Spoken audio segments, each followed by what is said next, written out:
చాలా మంది ట్రిక్స్ ఉపయోగిస్తున్నారు. పబ్లిక్ రావాలంటేనంట ఏం చేయాలంట, కొంచెం వర్షిప్లో డ్యాన్స్ వేయాలి.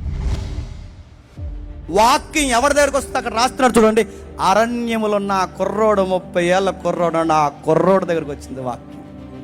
ఆ అబ్బాయి దగ్గరికి ఎందుకు వచ్చింది? ఆ అబ్బాయి 30 ఏళ్ళ వయసులో ఎవరి కోసం ఆలోచిస్తాడు? ప్రియురాలి కోసం కాదు. ఆ అబ్బాయి ఎవరి కోసం ఆలోచిస్తాడు? మంచి మంచి వస్తువుల కోసం కాదు.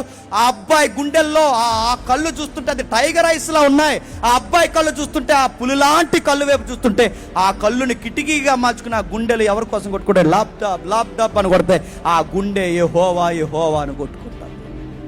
ఆ గుండెలు దేవుని కోసం కొట్టుకుంటున్నాయి, ఆ కళ్ళు దేవుని కోసం వెతుకుతున్నాయి.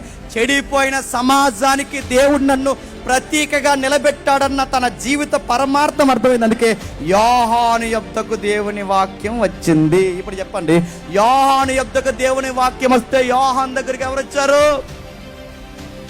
పబ్లిక్ వచ్చారు. మళ్ళీ చెప్తున్నా, దేవుని వాక్యం మాత్రమే. మళ్ళీ చెప్తున్నాను, దేవుని వాక్యం మాత్రమే.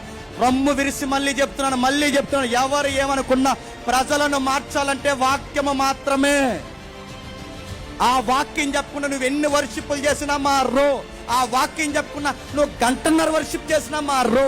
ఆ వాక్యం చెప్పుకున్నా నువ్వు ఎన్ని ఎంటర్టైన్మెంట్ ప్రోగ్రామ్ పెట్టినా మారు. వాక్యం చెప్పాలి. అందుకే దేవుడు కసిగున్న ఆ పిల్లోడి చేతికి, ఆ 30 ఏళ్ళ కుర్రోడి చేతికి దేవుడిచ్చిన ఆయుధం ఏంటో తెలుసా?